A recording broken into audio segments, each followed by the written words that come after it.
welcome back to Tune Into Nature. My name is Anna Hall, your host for Season 7. In today's episode, we're going to get your spokes spinning by riding into the biking community within Fort Collins, Colorado, the lovely home of CSU and Warner College of Natural Resources.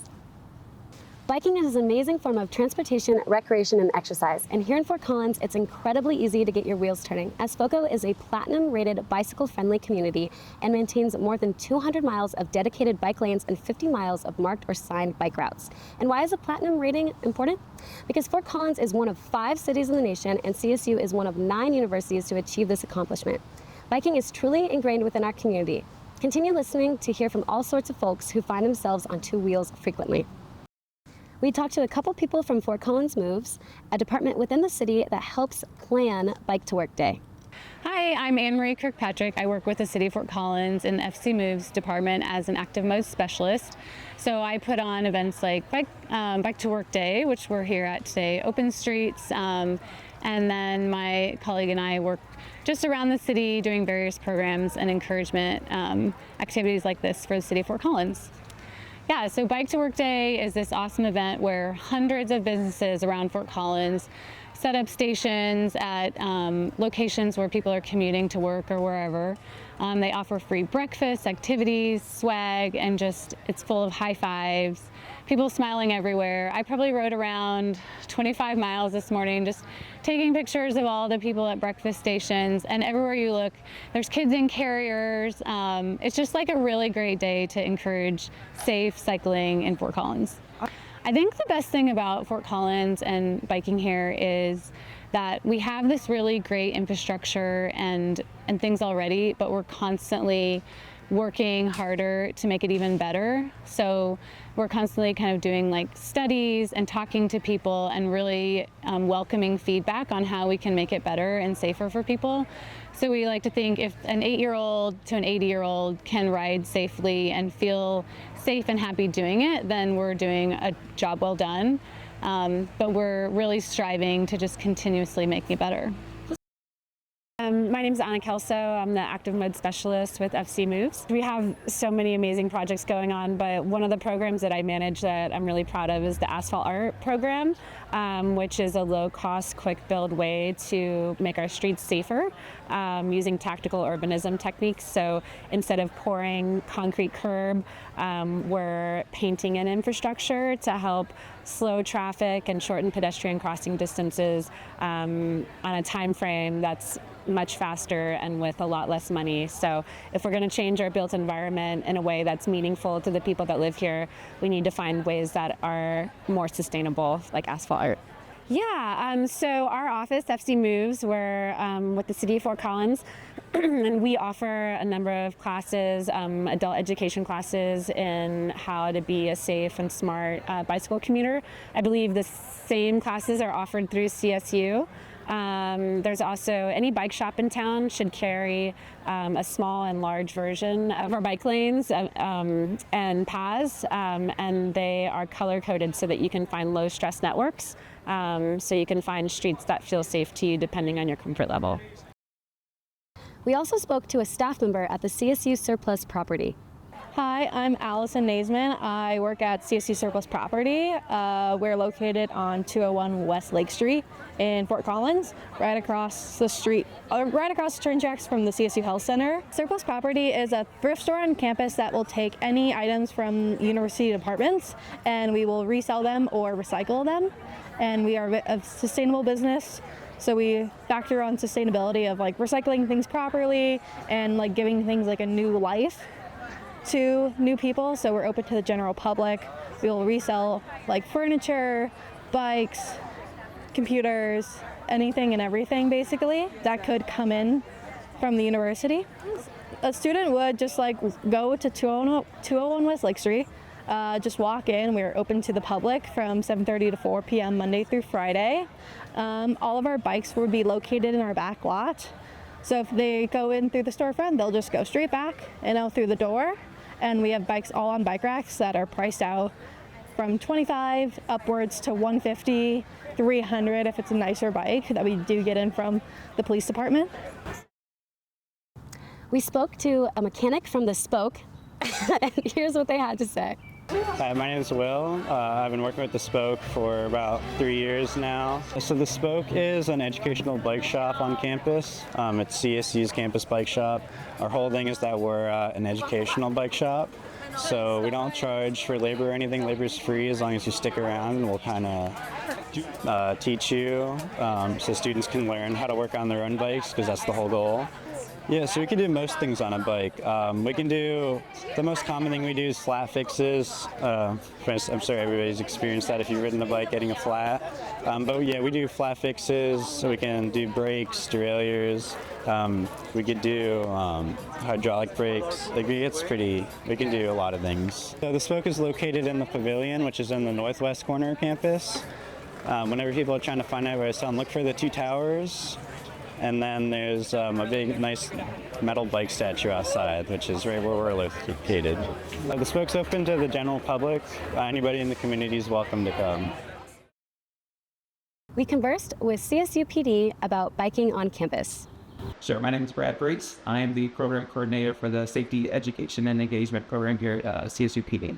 Well, bike registration is a very useful tool. It is required here at CSU. It works as a theft preventative measure, as well as a way to communicate between us and the owner of the bicycles in case the bike is stolen or impounded from them. So registration is very easy. You can do it in person here at CSU PD, here at Green Hall. You also do it at the Spoke or at the Pavilion, or you can do it online at police.colostate.edu. So we try to push online as much as possible. Just it helps with the flow of traffic.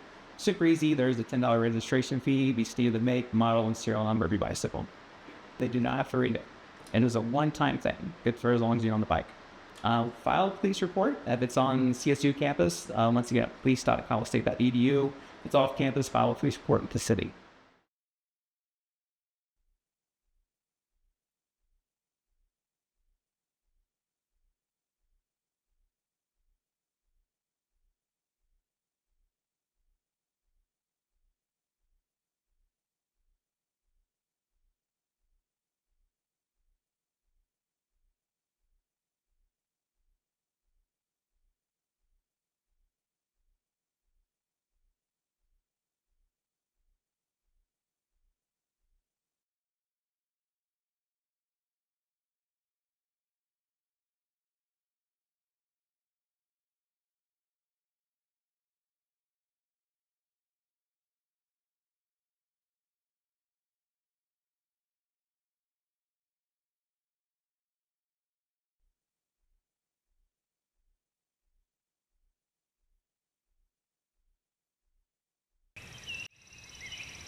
Next, we sat down with B. Steele to talk about finding a biking community off campus. My name is B. Steele. I use he and they pronouns, and I work over in ecosystem science and sustainability.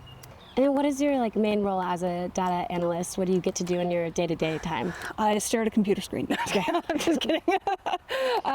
Day to day, I am doing everything from data munging of lake sampling data to river sensors to creating machine learning models. The biggest project I'm working on right now is a decision support system for Northern Water, who actually delivers all of our drinking water here in Fort Collins. Neat. Yeah. What's your kind of favorite part of your job and what you get to do on a day-to-day basis? Day to day, I love the lab I work in. Yeah. Actually, we call it the Water Boy Cafe because we have an espresso machine in our office, and there's 4 of us. BOI, Boy Cafe. Of course. It's just Matt Ross seems to attract a lot of for lack of a better word, weirdos. Yeah, a bunch of characters. A bunch of characters. Yes. And so our little office of 4 folks, they're like my best friends. Yeah. Yeah. Yeah, the community you surround yourself with is so important because, you know, that's who you're interacting with on a daily basis. So Exactly. very important. Yeah. Yeah. And you are a biker. Yes. Correct. How did you first get into biking? Well, when I lived in Boston moons ago, I found that it was so much quicker to get downtown from where I lived on my bike. There's a pretty great bus and train system in Boston, but it was still faster for me to take my bike, even if it was 5 miles away. So I started commuting downtown, had a job at REI at the time, and then I managed to get into their shop, and I was wrenching on bicycles for a little while.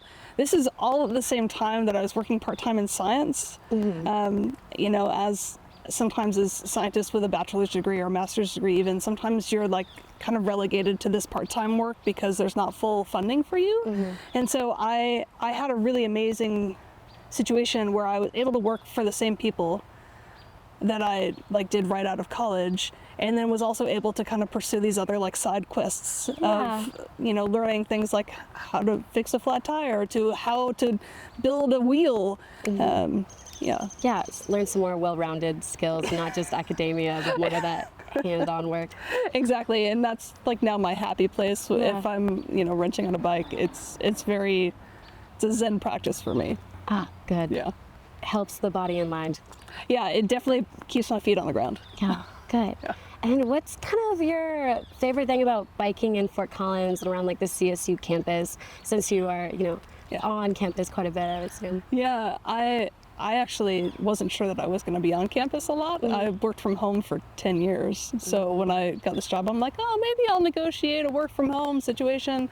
And again, because I have this office full of incredible humans, I like to go in every day. It also creates a really great start and stop of my day so that I don't, you know, take my work home, either mentally or physically.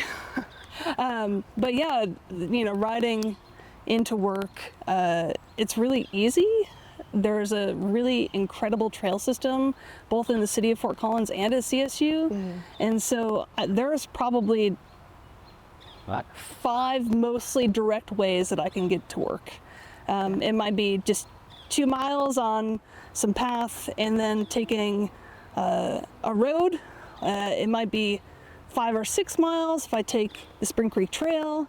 It might be 7 to 8 miles if I take the Spring Creek Trail out to the Pooter and then back down to if you take the scenic route. If you take the scenic route, it really just depends on like what your mood is. But the cool thing about Fort Collins and CSU is that there's a bunch of dedicated bike lanes. There's multi-use paths that you don't have to worry about cars on. When you're on campus, there's people, you have to watch out for people. But there's also just a ton of bike parking, you know, and all you have to do is lock up your bike and you're on campus. Yeah. Our biking parking.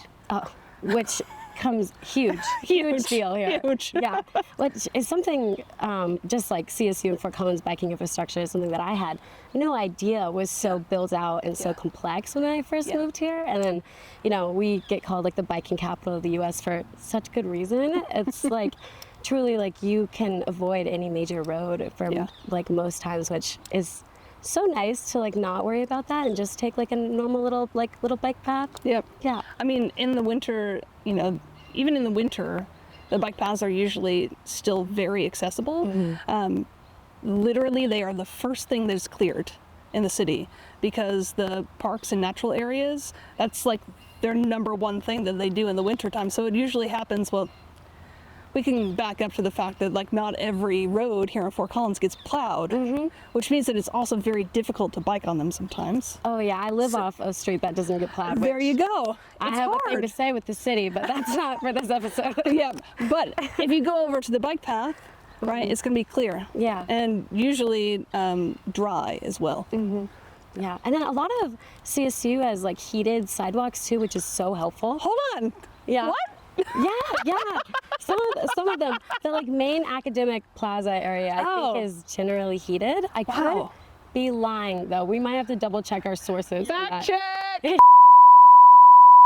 Can you give me a little bit of a spiel about what Queer Plus Bikes is? Yeah, certainly. So a year and a half ago, my partner and I realized that we wanted more friends.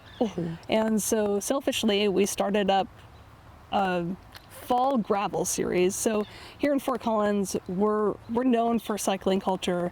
We're also really known for our gravel roads. So basically anything that's not paved. And if you go north, there's just miles and miles and miles of it. It's beautiful, it's pristine. Larimer County's gravel roads are chef's kiss.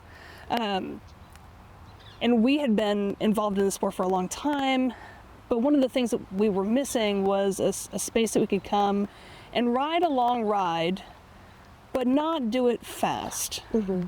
The state of Colorado has a lot of very intense athletes, like consummate athletes, folks that will go out and ride their bike for 100 miles in 5 hours, right? Which blows my mind still to this day. I can imagine it. And we didn't want to do that kind of a ride. And we wanted to maybe see if there was a community who was also interested in slightly longer mileage, so anywhere 15, 20, 25, 30, 50 miles. Yeah. That wanted to go out and not hammer, as some might say, on their bicycles. Yeah. And it turned into a monthly meetup, and it's really become a really great, vibrant community. We have a gear closet, so for folks who are in the queer and queer adjacent communities, we've got, bike shorts, we've got jerseys, we've got shoes, we've got pedals, we've got some miscellaneous parts. So we really try to take these things that have been donated to us, whether they're new or used, and find a place for them in our community or beyond. Yeah. And try to reduce some of the barriers to cycling. And then speaking of those barriers, what do you think are some of the biggest barriers to, people in communities that aren't usually featured in more of that like exercise, active mindset? So I think probably the number one thing is think you have to wear Lycra in order to be like an athlete on a bike. That doesn't really touch on like kind of the intersectionality of folks who are marginalized and who don't typically look like somebody that you would see on a bike. For us, it's really about creating community. Our tagline is "Come for the bike, stay for the community." So it's really like, in the winter time, sometimes we literally just go to a cafe and we meet up for an hour, but we end up not riding because the weather isn't great, right? We're not the type of folks who want to go out and go for a ride because we feel like we have to. We're going for a ride because we want to experience bike joy. And we want to make sure that everybody who comes is experiencing bike joy. And so sometimes the way that you look in the clothes that you're wearing is a barrier, but biking is also expensive. Bicycles are expensive, gear is expensive. That's a barrier that,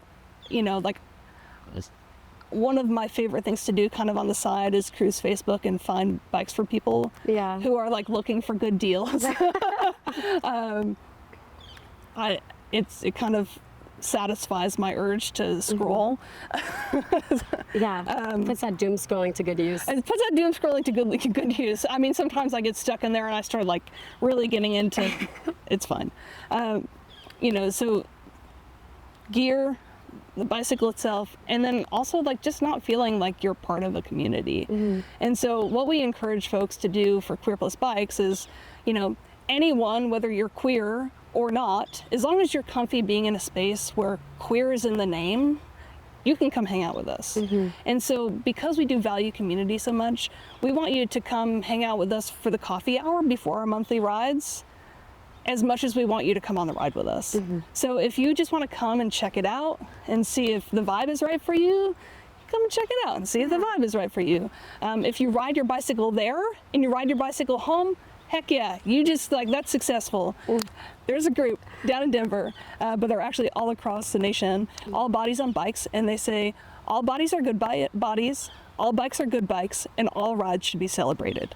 So realistically, it's really just about finding the folks who meet your value system. And there's a ton of biking groups in Colorado. there's a ton of biking groups here in Fort Collins. You can go hang out with a bike mob if a party atmosphere is more your jam, right? They do short little rides and big old groups, and they take over roads. It's really cool. There's a group like ours, right, that meets once a month, and we go hang out for an hour, and then we go ride 15, 20 miles. We might ride 30 to 40. We'll have a couple of different groups. We usually start on a bike path, though. So for the first 5 miles, ride with us. We keep it really chill. It's a time where we talk and we get to know each other. And you get to kind of see what this community is about. You can go and hang out. If you're a gravel rider, we've got a gravel event that's on Tuesdays that is a little bit faster. And then there's folks who are really speedy and go do things at like 17 miles an hour. Yeah. And probably are breathing really heavily. Yeah. Well, that sounds like you create a really good atmosphere for a lot of different values that I would see. If you do want to take it a little bit, that speeder route, or if you just want to kick back and, come for that community. I think that's really great that there's a place that people can feel comfortable and confident going towards. So that's really great. But what's been kind of the most rewarding aspect for you in kind of fostering this and kind of guiding this community? I think that there was a turning point for us. At some point last year, I think it was late in the year, we were kind of posting about some events that we were going to. One of them was down in Pueblo, Colorado. And we went down to this event, and as folks were registering, sometimes they'll put a team name down. And there are some folks who put down Queer Plus bikes. Yeah. And I think that was a moment that we're like, oh wow, this is bigger than us. This is kind of cool. We have folks who are finding a community. So that was really rewarding. But I think generally speaking, it's just creating a space for folks to just show up and be their whole selves and wear whatever clothes they want and ride bikes or don't if you're not feeling it that day, or just want to come hang out and make friends. It's just really about creating space for people to exist and appreciate one another. Yeah. And how has it been seeing it grow and transform into something that originally was maybe a little bit smaller of a thing, but now is so bigger than yourself? Well, we're always amazed when new people show up. Yeah. Especially new people we don't know. It's a pretty cool thing. Sometimes it's oh, I've been following you on Instagram since you started a year ago or whatever, and we've just been creeping on you, and this is the first time that it's worked out in our schedule. I think the hardest thing is our purpose is to support the slowest rider, right? And to make sure that slowest rider feels like they're part of a group and that they can do this thing that may or may not be hard for them, right? And that's not usual I think in athletics in general. You're taught to be the fastest person. You have to work out and train and then do all of these things, but our bodies are really capable of doing pretty much anything not anything. Our bodies are very capable of doing hard things. And sometimes all you need is just a friend to support you doing that. And I think the struggle that we've had is for those folks who do want to go faster or want to do a longer ride. Part of the reason we only meet once a month is because we wanted to maintain that community sense of it. And so even if folks want to go for a longer ride or extend the ride, maybe they stay with us for the first 10 miles and then they take off and do a little bit more. Yeah. We really hold sacred that first 5, 6, 7 miles where we are together as a group, and we have folks, it's their first group ride, or we have folks who are competing in, a national event. Yeah, I think back when I used to run cross country, and I think a really strong aspect of a good team is, having those moments where you can just be together and supporting, the slowest biker, the slowest runner. That was a big thing that we would do, is we were not done until everyone was done, and waited and made sure they were cheered in. And so I think that really creates an atmosphere where people are comfortable and are allowed to grow both, athletically and personally. And so I think finding that common ground of focusing on, those values is so important and can do way more than, pushing people to go faster. I absolutely agree. Well, then I think kind of to wrap this up, what would you say to someone who is considering joining like a group like Queer Plus Bikes, or just considering starting a biking journey in general of getting into bikes? Yeah. Don't try to compare yourself to others. This is something that I still struggle with to this day. It's really easy to see someone going fast and be like, oh, I need to catch up to them. But really, riding bicycles is about your own bike joy and about riding your own ride. And that might mean that, you know, you come and join us for breakfast and you're like, I don't know, I'm just gonna like, I'll wait until next week, right? And then your bike joy and the way that you feel comfy is riding on your own, maybe a little bit further than you have before, right? You know, bike joy isn't necessarily going 5 miles longer than the last time that you rode, right? Bike joy isn't necessarily sweating and breathing hard. Bike joy is feeling like good on your bicycle and feeling comfortable and feeling relative safety, right, within the group that you're riding with. Relative meaning just that safety cannot be guaranteed, right? And I think generally just being willing to try maybe multiple groups out if one doesn't sit with you, and maybe if group meetups aren't your thing, if you wanted to come to Queer Plus Bikes, you could follow us on Instagram, or you could message me on Teams on Microsoft. Yeah. And I can get you on our mailing list if email is more your jam, and if neither of those are, I don't know.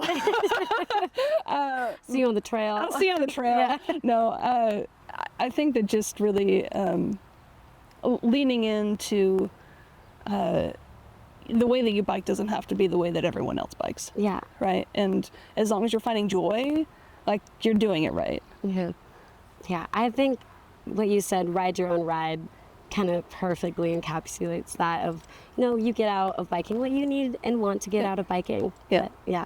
And then for our CSU community, our Warner students who do want to get involved with Queer Plus Bikes, would Teams, Instagram, which is the best way to kind of get plugged in? Instagram is the best place. You can find us at Queer Plus Bikes, all spelled out.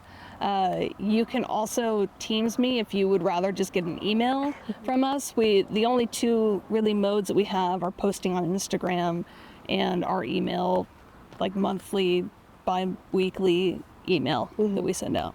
Yeah. Well, perfect. Well, hopefully, I'm sure you might get some new bikers coming your way or biking your way. Yeah, and also, like, if you have any doubts in your mind about whether or not it's the right group for you, like, feel free to reach out. Both me and my partner mostly manages our Instagram account and our email account, but like, we're both really like here to help reduce the barriers to entry that are around, like, peopling, I guess you could say. Yeah. And, you know, it's just nice to be able to, like, have that point of contact and know someone you can go to with exactly. questions. Yep. Yeah. And, like, you're welcome to reach out to me on Teams anytime. Perfect. Yeah. Well, thank you so much for joining us today. It's been so lovely learning about your journey and also Queer Plus Bikes. Yeah. It's been great. Yeah. So thank you. Thank you so much, Anna. Yeah.